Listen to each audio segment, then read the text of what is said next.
আসসালামু আলাইকুম। আপনারা যারা মুরগি লালন পালন করেন সবার উদ্দেশ্যে একটি কথা যে মুরগি পালন করার ক্ষেত্রে ঠুট সেক দেওয়া অত্যন্ত কার্যকরী। কারণ ঠুট সেক না দিলে মুরগি অন্য মুরগিরে ঠুকরিয়ে পশম তুলে নিয়ে মুগরার সৌন্দর্য নষ্ট করে ফেলে।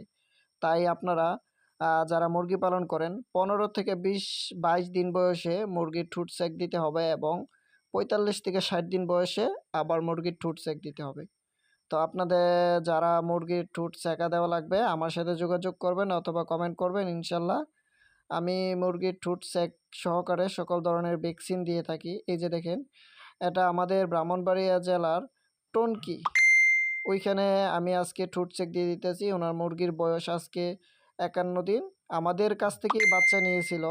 গড় ওজন আপনার ১ কেজি ২০০ গ্রাম ১০০ গ্রাম এরকম আছে। তো সবাই মুরগির ঠুট সেক দিলে মুরগির ওজন